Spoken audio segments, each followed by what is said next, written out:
Picture चालू करो बे। Iran जीत रहा है और ट्रम्प जो है उल्टे पांव भाग रहे हैं। जमीर, आज दो ही संदेश हुआ है, एक जमीर भाई का पूरे दुनिया के लिए संदेश और उससे पहले जो वो जुआरी ट्रम्प है, हाँ। जो जिसका बाइपोलर सिंड्रोम है, उसका दुनिया के नाम संदेश है। हाँ। पहली बात तो यह है, हाँ। ऐसा तो नहीं है भाई, देखिए वो सातिर जुआरी है ट्रम्प, हाँ। लेकिन ये जो जमीर भाई जो कह रहे हैं ना, उसके हिसाब से तो लगता है कि सारे आयतुल्ला वहां के धर्मात्मा है, ऐसा भी नहीं है। हाँ। सच्चाई है, हाँ। है ना। तो ऐसे उनको आपने इतना वक्त दे दिया, नेशनल एड्रेस करवा दिया, आप पता नहीं क्यों कराए। अरे भाई कमाल है, आप ऐसा सुन लीजिए, अरे ईरान से डायरेक्ट बता रहे हैं। देखिए मुद्दा ये है, हाँ। सब लोगों ने बोला है, मुझे जो आज ट्रम्प जी के भाषण से पता चला वो यही चला कि वो कहते हैं स्टोन एज में डाल देंगे, हाँ। इसको, ईरान को।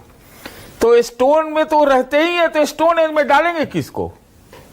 पहली तो बात यह है, और हो सकता है कि डालने का प्रयास करें, लेकिन मानक आज का सबसे बड़ी खबर मेरे हिसाब से यह है, जो ईरान के मिलिट्री के या ईरान के दफ्तर से आया है, जिसमें इसको आप नोट कीजिए, उन्होंने कहा है MAD में मॉडर्न एयर डिफेंस इक्विपमेंट और बड़ी गुप्त चीजें हैं हमारे पास जिसके बारे में किसी को कुछ पता नहीं, और ये कहते हैं स्टोन एज में डाल देंगे।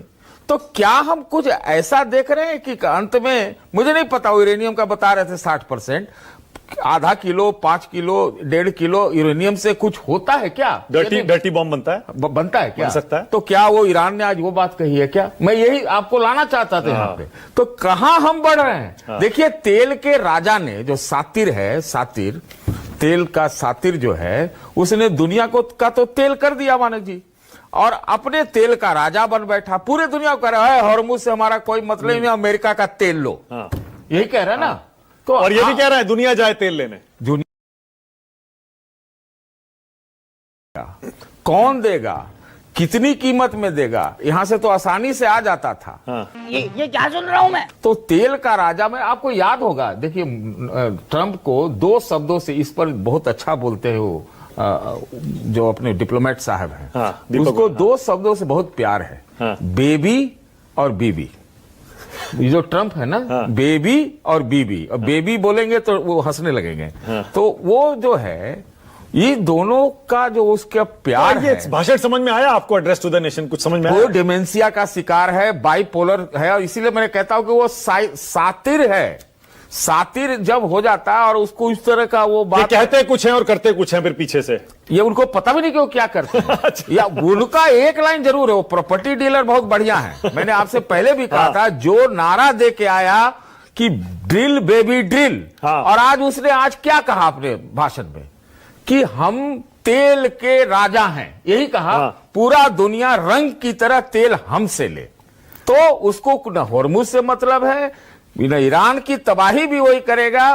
तो इसीलिए करना चाहता होगा कि तेल पर, पूरे इलाके पर और पूरे तेल पर कब्जा हो। उसका ऑब्जेक्टिव एक मात्र था, वो तो कहता है एक शब्द में कि रेजिम चेंज हो गया, दूसरे में कहता है अगर वो डील न करे तो, मतलब उसका कुछ नहीं है। वो एक सातिर है जो डिमेंशिया का शिकार है। ओके, हम इसकी बात पर भरोसा नहीं कर सकते। जनरल जैनी, क्या होने वाला है अगले 1, 2, 3 हफ्ते में? जनरल जैनी, आपका असेसमेंट क्या है? थैंक यू मानक, मुझे आपने बिल्कुल एंड में लाए तो मेरा काम बहुत आसान हो गया, क्योंकि अब मैं बैलेंसिंग एक्ट तो नहीं करूंगा, लेकिन I am much wiser having heard ambassador Deepak Vora and my co panelist. तो सबको राम राम और जय हिंद।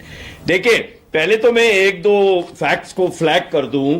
पहली बात तो यह कि जो बात हो रही थी कि ईरान के पास में जो न्यूक्लियर है क्यों नहीं है, और है या नहीं है, ये वही बात हो गई कि इराक के पास वेपन्स ऑफ मास डिस्ट्रक्शन थे या नहीं थे, क्या मिले या नहीं मिले। अब यो ईरान के ऊपर जो न्यूक्लियर वाला एंगल लगाया जा रहा है वो वही है। उनके पास में 450 kilogram enriched uranium, 60% enriched uranium है, and several thousands of KGs of uranium, जिससे कि वो 10 या 15 दिन में 10 से 15 बॉम्ब बना सकते हैं। अब बनाए या नहीं बनाए, ये तो देखिए नेशनल इंटरेस्ट की बात है। बात तो सही है। You and I, Manak, are not here to adjudicate कि ईरान जो है वो न्यूक्लियर बॉम्ब बनाए या नहीं बनाए। पाकिस्तान ने बना लिया, कोरिया ने बना लिया, इंडिया ने बना लिया, तो इजराइल ने बना लिया सर कि हमारे पास बॉम्ब, इजराइल के पास भी तो है। हाँ, तो जब तो so be it and now reality की बात दीपक वगोरा साहब कर रहे थे। देखिए, रियलिटी यही है that America is a super power. It is the only super power in the world. The American president POTUS, president of the United states America, Donald Trump is the most powerful man on earth. Therefore, let us not denigrate that. अब वो क्या करता है, कुछ बेवकूफी करता है, नहीं करता है, कोई सेंस वाली बात करता है, नहीं करता है, दैट्स अ डिफरेंट इशू।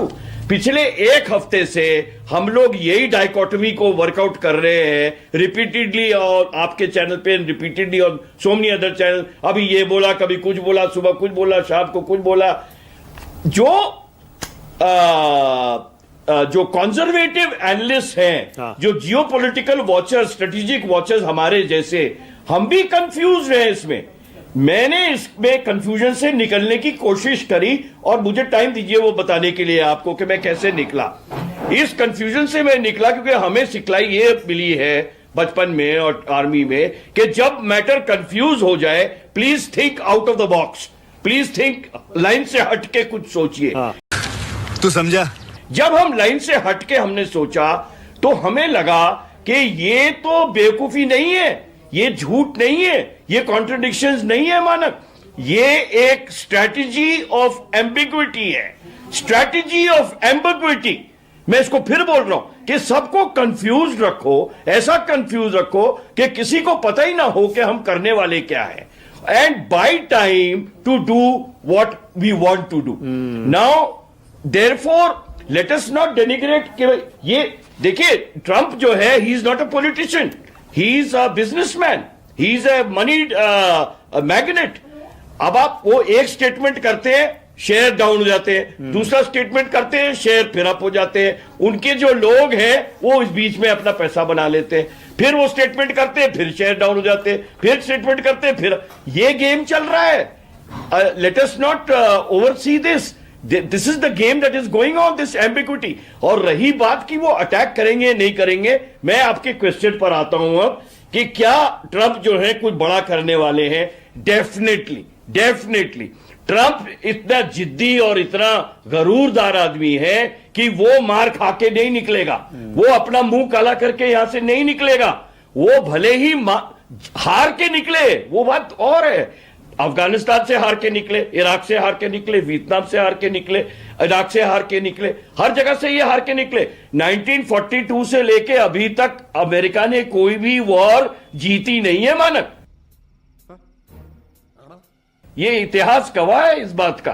तो ये भले ही हार के निकले लेकिन अपना मुंह काला करके नहीं निकलेंगे, ये अपना खाली ऐसे ही हाथ खींच के नहीं निकलेंगे। Let me finish. तो therefore he will definitely do something very big, which is the capture of Geisham Island, capture of Kharg Island, launching amphibious operations। लेकिन इन ऑपरेशंस के लिए तीन चीजें बहुत जरूरी होती हैं। एक तो है स्पीड होनी चाहिए, वो स्पीड नहीं है क्योंकि ये पहले 2 दिन, फिर 5 दिन, फिर 5 दिन, फिर 5 दिन बढ़ाते चले गए। अभी सबको पता है कि क्या होने वाला है।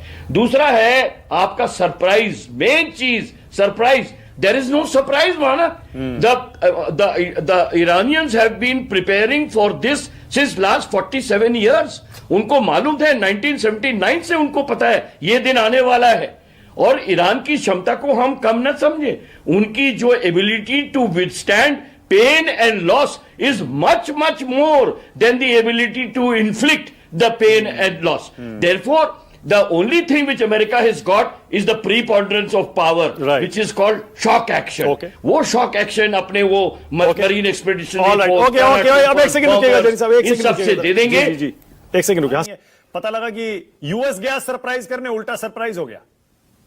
नहीं, सारी दुनिया सरप्राइज्ड है। ईरान ने ईरान ने तो रूल चेंज कर दिया ना गेम के। ईरान तो अगली सदी की लड़ाई लड़ रहा है और ये लोग सोच रहे थे fire power, they know only one god that is fire power, के ऊपर से बॉम्ब गिराएंगे, लोगों को मारेंगे और वेस्टर्न नैरेटिव लोग कॉपी पेस्ट करेंगे, कंज्यूम करेंगे, विक्ट्री डिक्लेयर कर देंगे। But that is not happening. क्या बात है sir? The war is being fought in totally different plane altogether. And अभी तो एक भी सिपाही ईरान का लड़ाई में उतरा नहीं है, लेकिन उनकी इन्फेंट्री, उनकी आर्टिलरी, उनके क्लोज कॉम्बैट, उनकी स्पेशल फोर्सेस, उनकी जो छोटी छोटी बोट्स में नेवी है ना, इतनी बड़ी नेवी है। मैं हमेशा यूएस नेवी का जिक्र करता हूं, the most powerful navy in the world.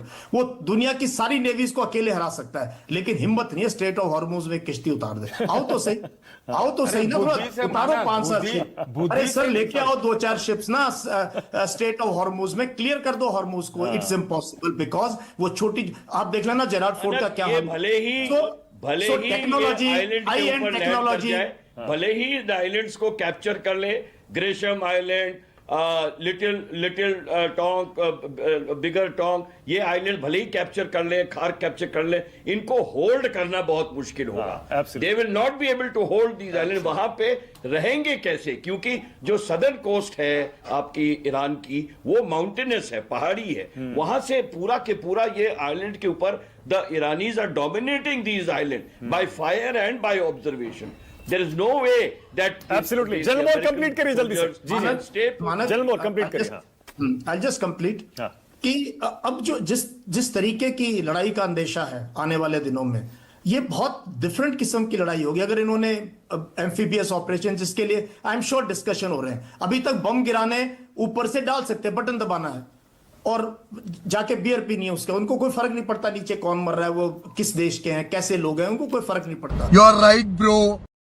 But अब फर्क पड़ेगा, इसीलिए मिलिट्री कमांडर्स को रिकॉनेसेंस चाहिए, मिलिट्री कमांडर्स को प्लानिंग चाहिए, मिलिट्री कमांडर्स को रिस्क असेसमेंट चाहिए। मिलिट्री कमांडर बता सकते हैं ट्रंप को, भाई इसमें इतने % चांसेस है, इतनी कैजुअलिटीज होंगी। They can not accept more coffins going back to America. कोई भी नहीं एक्सेप्ट करेगा। इसीलिए यूरोप ने नाता तोड़ दिया कि हम नहीं अपने सिपाही भेजेंगे यहाँ पे। उन्होंने अपनी जनता से पूछा होगा ना, तो उनकी या उनके पार्लियामेंटेरियन से कहा, भाई why should we have coffins coming back home in Europe. तो ये कोई, क्योंकि अगर ट्रुथ की लड़ाई होती, अफगानिस्तान में पूरा यूरोप लड़ रहा था आईएसएफ, मैं तो बहुत क्लोजली फॉलो कर रहा था अफगानिस्तान। क्यों गए सर हार के वहां से?